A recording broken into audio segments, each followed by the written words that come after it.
I was this close to destroying some state computer property this morning. Excel was not being cooperative. They say it's usually user error, but man, I don't know. Well, like I said, there was an entire column of numbers. It started out as the score for one of those pages, like page 6 or something like that. Those are the ones that I typed in from the exam. But those weren't being included in the total, no matter what I did. I deleted that column, I re-entered it, I pasted the values, I redid the formulas. Those were never being included as the formulas. And it was because, for some reason, those had been formatted as text. You know, in the place where you do scientific notation, it can be text. So they were formatted as text. So fine, highlight it over, choose number, but nothing happens. They were still formatted as text. So I removed that. I blank it out. I format it as number first, and then I enter the values, but still format it as text.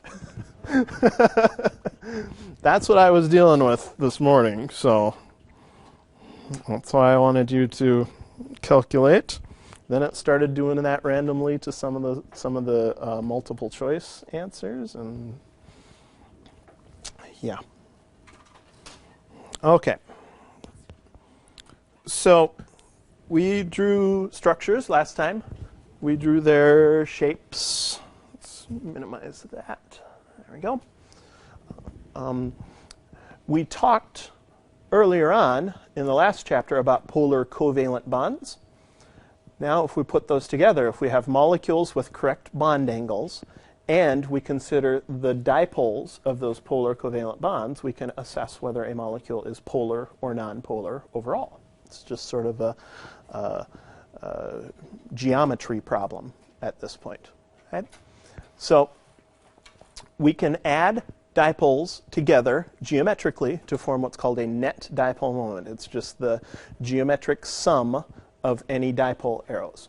And we'll see examples of this, but when you add arrows together, some of you in your trigonometry or calculus, a couple of you taking calculus, but trigonometry, vectors are an arrow. It's a line that pretty much has a direction and a magnitude. Okay? Something with a direction and a magnitude, those are vectors, and vectors can add together. Their magnitudes will add together if the vectors are pointing in the same direction, but their magnitudes can cancel in opposite directions. It's all sort of like a tug of war. It's how forces interact in space, and these dipoles do the same thing overall in a molecule. So let's draw a water molecule. If we were unconcerned with geometry or anything like that, we would draw a water molecule like that. But because we have 4 electron groups, the electron group geometry will be what? What do we call the 4 electron groups? Yeah, tetra. Tetra comes from the Greek prefix for 4. Okay? So there's a tetrahedral electron group geometry, which means the 2 bonds and the 2 lone pairs will actually be in a tetrahedral arrangement. So the way we usually draw that with water, and we did it like this last time, draw those like that, draw 1 lone pair coming forward and 1 lone pair going back. Okay? So tetrahedral electron geometry. What is that molecular geometry called? And again, molecular geometry is just looking at the atoms and looking at what shape the atoms make. So how would you describe that?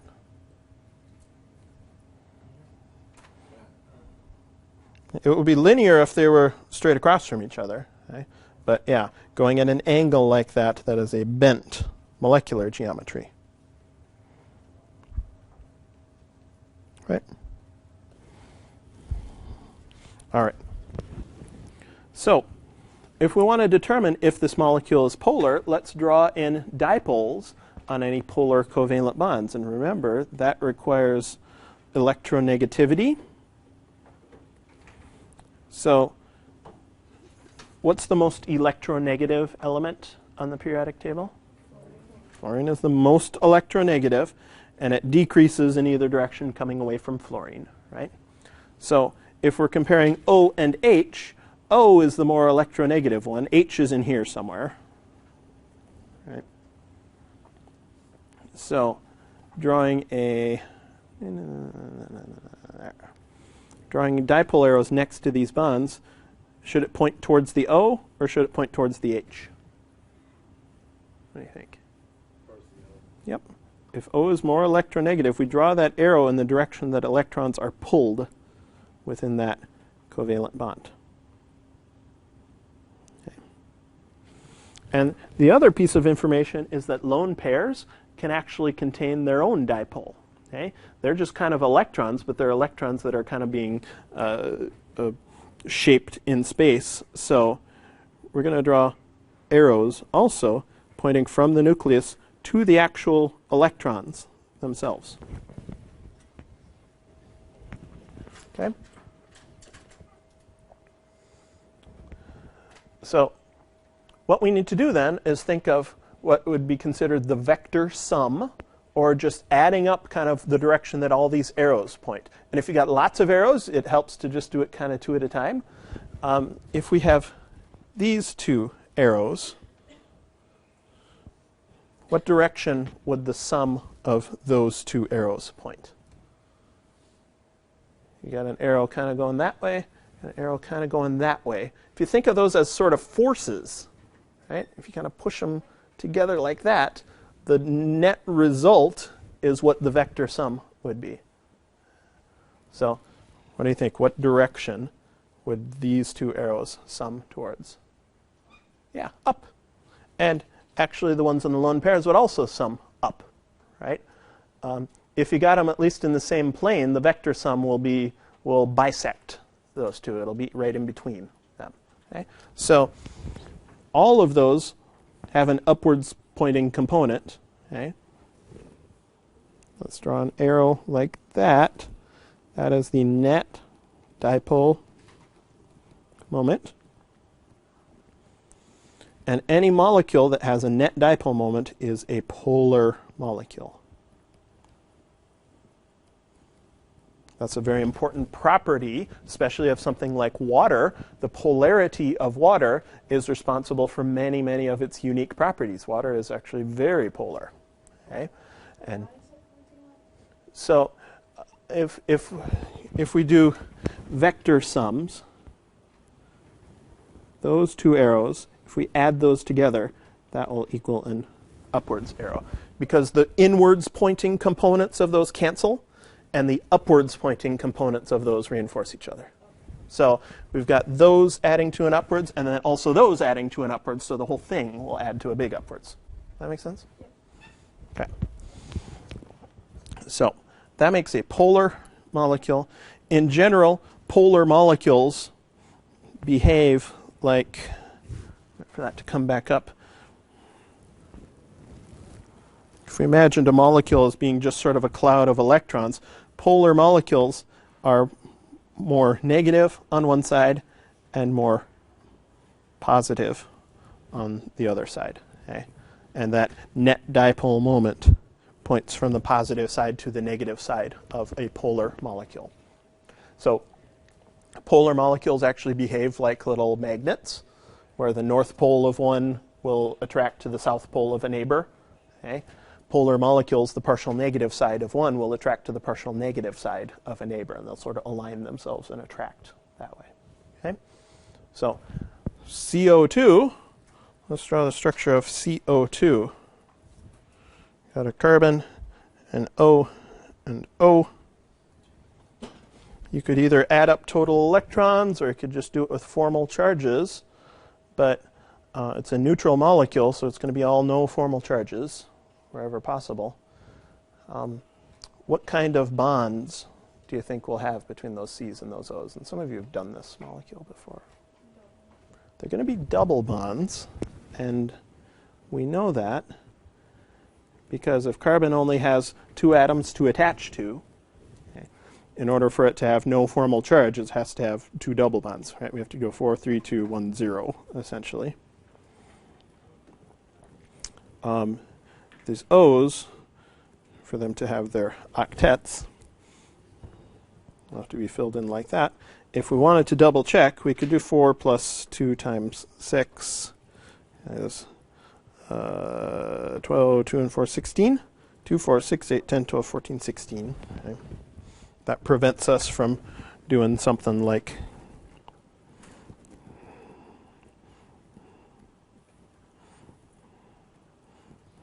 something like that.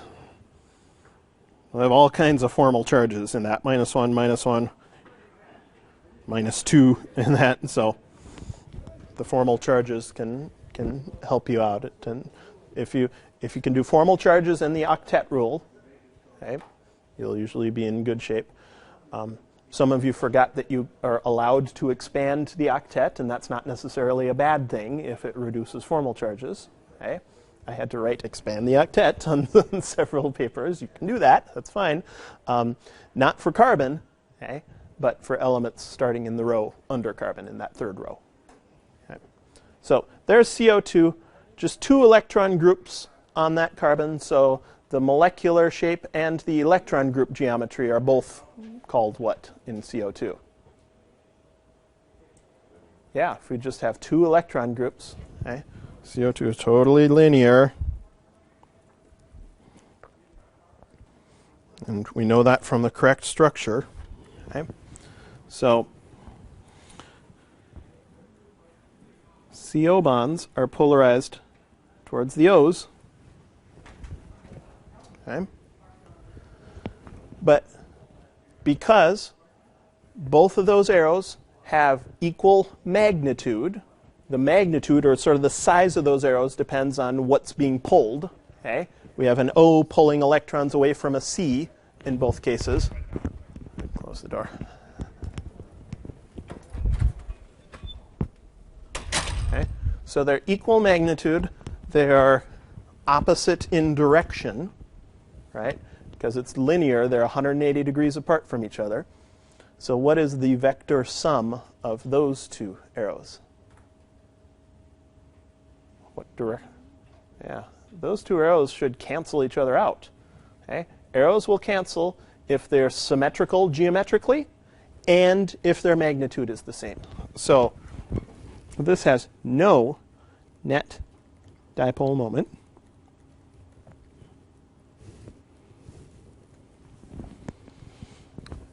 What does that mean overall about the CO2 molecule?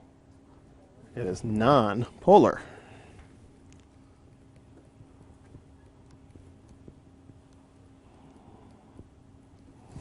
There we go.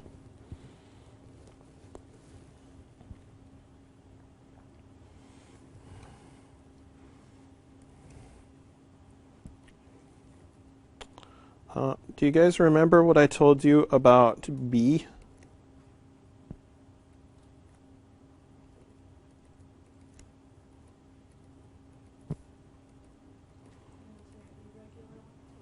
Yep. Has something fishy on octet.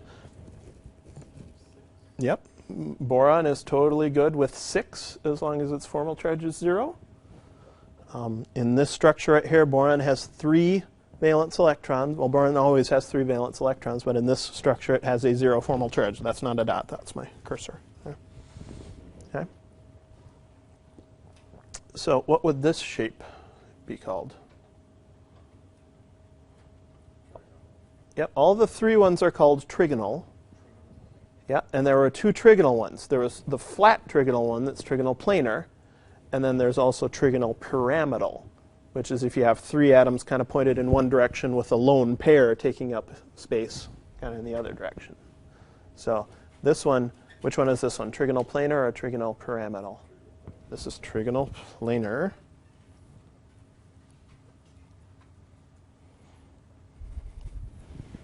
We're going to have dipole arrows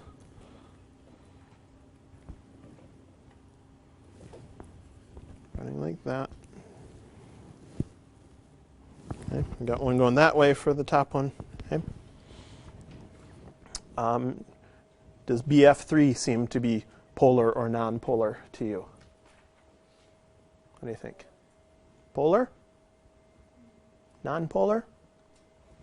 Well, the answer would be whether those three arrows add up to a net dipole moment or if they cancel out, if their vector sum is 0. What do you guys think? We've got three bonds, 120 degrees, so they're equally spread, right? I could have drawn that in any direction, but we got three bonds equally spread. Okay? It's planar, so we're not going towards you or back away from you. Okay? We've got three that are equally spread. They're equal in magnitude, okay? Because we've got all F's there. So what do you think? Non-polar. Yeah, this is nonpolar.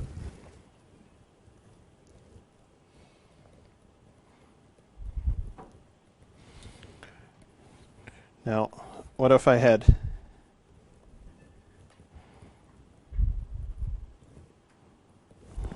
that molecule?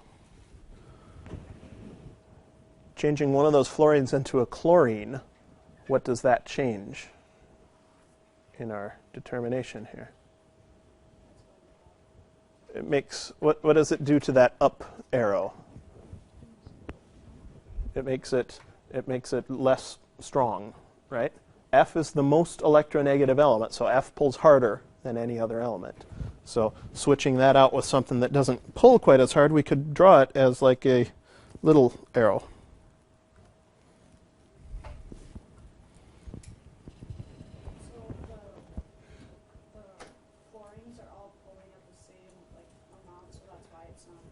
They're pulling from the same amount. They have the same strength, okay, and it is symmetrical. Okay, arrows will cancel if they're symmetrical and have the same magnitude. Okay, these three arrows are symmetrical in position, right, but they no longer all three have the same magnitude. What direction would this net dipole moment point? Yeah. Think of a three-way tug-of-war that we're looking at from above. Okay? So you got three ropes tied together in the middle. You got two real strong people and then one weaker person pulling. The middle part is going to move towards the direction of the two strong people, and the weak person on the other side is going to end up on his face. Right? So that one is polar. I'm going to use NdM for net dipole moment. Okay.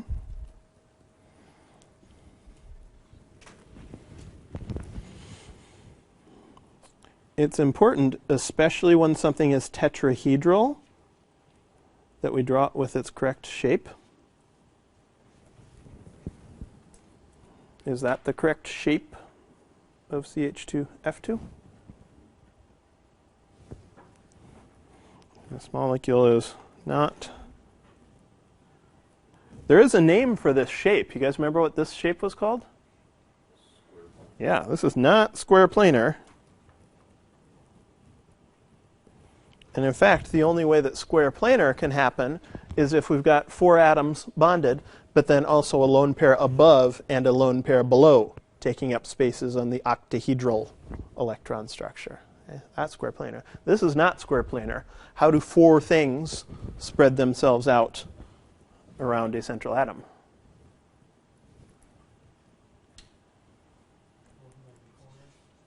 Yeah. Let's do one up, one down. Okay. We'll have two of them in the plane and then two of them in the perpendicular plane. So draw a wedge and a dash like that. What do we call that one more time? Close. This would be trigonal pyramidal if one of these were a lone pair. But if all four of them have atoms attached. It's four electron groups, though. Yeah, tetrahedral. So when we had the balloons last time, we saw the tetrahedral structure like that. Those H's and those F's can go in any of those positions. It doesn't matter.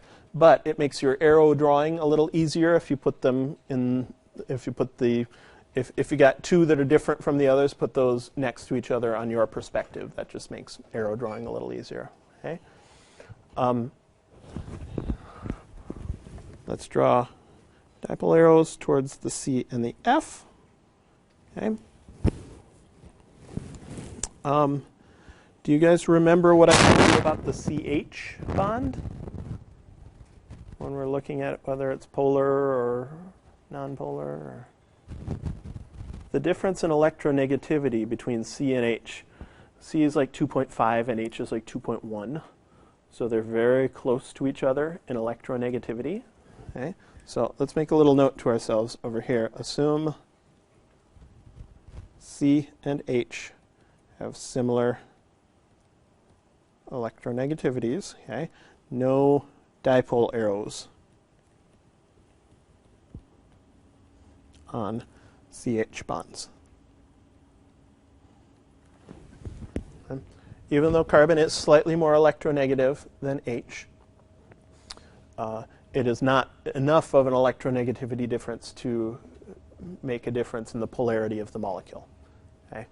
So we are not going to draw arrows on the CH bonds. We're going to rely on the arrows of the CF bonds, and we're going to draw a net dipole moment that sort of averages those directions, maybe something like that.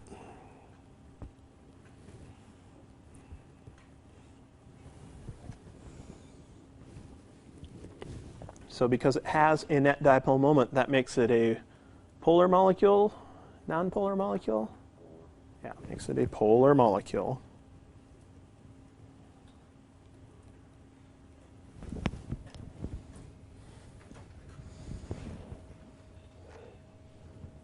We're going nuts on the screen blanking today, too. Wow, I got a real technology thing going today.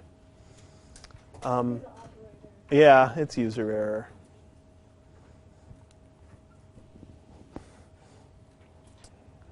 What was that? I was in like a typing class, taking keyboarding way back when I was in school, and I was having trouble with one thing, and the teacher said something so funny to me that I never forgot it. I was complaining about something in the program he was doing, and he said, "I think the problem lies somewhere between the keyboard and the chair."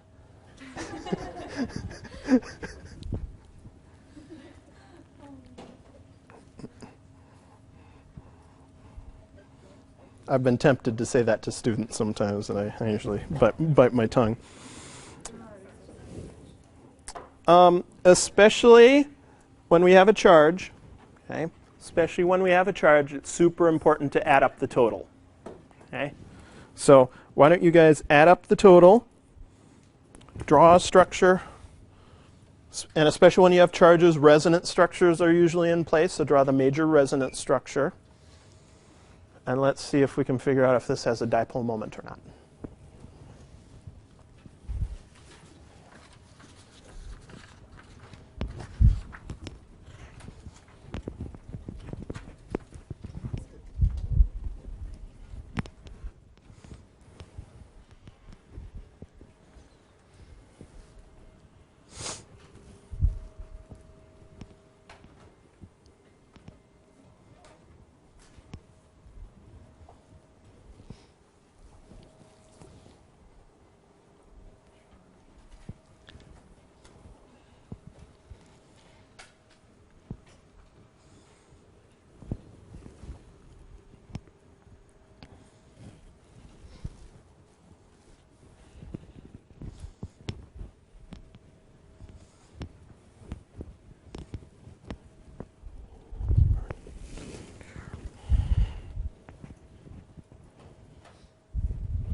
Did you get 24? Is that right?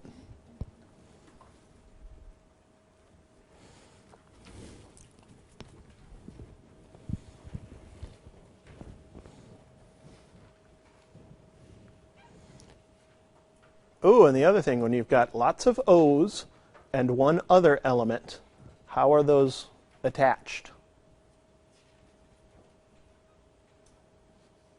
All in a line?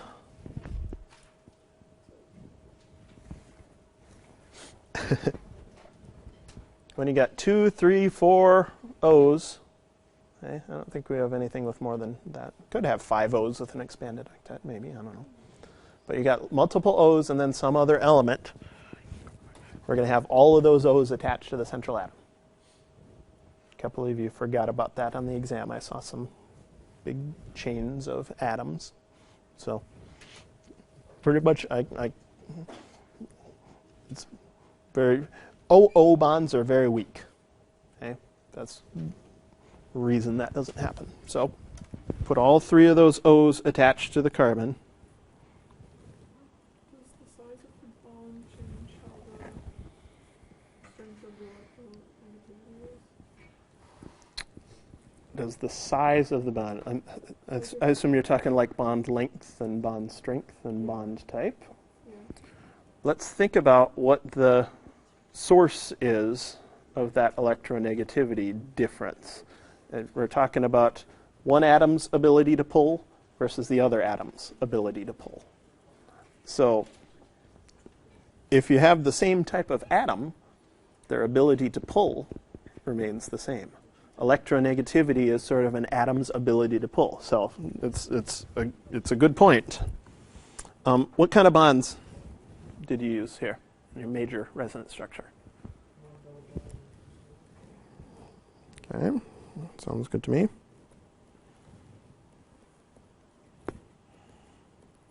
That gives us 2 negative formal charges on O's where they're happy.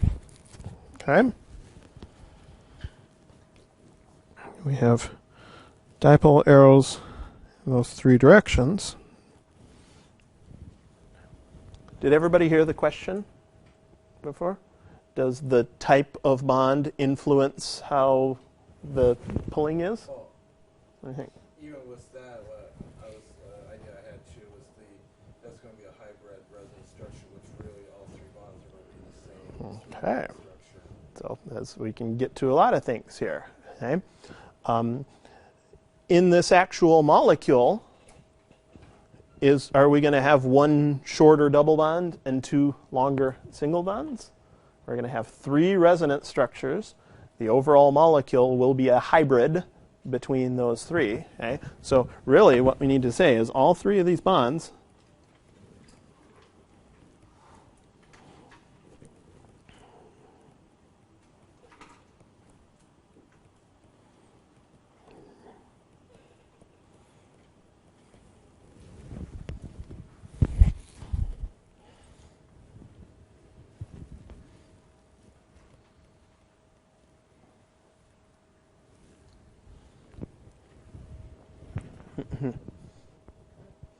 But how can that be? I clearly have drawn 1 double bond pointed up and 2 single bonds pointed down. How is that we can have all 3 that are actually the same? Isn't one of them always going to be the double and 2 are going to be singles? But how is it? I mean, what I wrote there is true. All 3 bonds are equal, so how can that be? Yeah. A double bond isn't really a thing, right? Remember, electrons aren't actual things because of the Heisenberg uncertainty principle. Electrons are kind of all over the place. And the difference between a double bond and single bond is 2 more electrons. And these 2 extra electrons don't just live there. They live a third of the time there, and a third of the time there, and a third of the time there. That's the only difference between a double and a single bond. And if electrons have the ability to fly around, especially if a resonance structure is no better than the others, right? There are 3 equivalent resonance structures, and the electrons will be shared equally between all those. So, go. Does it make it unstable? Resonance structures actually stabilize electrons because that allows those electrons to kind of roam in a larger area. And if we think of electrons like waves, that sort of gives it a longer wavelength, which gives it lower energy. So that's a huge theme if you take organic chemistry, if any of you are moving on. But the more resonance structures, the actually more stable a molecule becomes. And that has big consequences for strengths of acids and all that stuff. All the strong acids, when we remove that H, those minus charges that are left over are evenly distributed between lots of electrons. That's what makes something a strong acid. So So what does that mean about our net dipole moment here? What do you think? No net dipole moment. Okay. Now, that doesn't mean, and I hesitate calling this nonpolar, this is not going to act in any way similar to the other neutral nonpolar molecules. Sometimes what we've done in the past is put that big bracket. This has a 2- charge overall, so that's still a charged particle. And things that have a charge overall, in general, behave very differently from things that are neutral. So that's really the key difference here. But this was sort of an opportunity to remind ourselves about the idea of resonance hybrids. If they're equivalent resonance structures, they all are there. Okay? Even if we just happen to draw one of them, they're all there and they're all sort of superimposed on each other. Okay? All right. So, questions about that? So would we call it polar or not polar? It's an ion. It's a polyatomic ion. It has no net dipole moment. That's the most precise way of dealing with it. But that polar-nonpolar distinction is usually one we make of neutral molecules more often. So, because there are lots of polar molecules, there are lots of nonpolar molecules.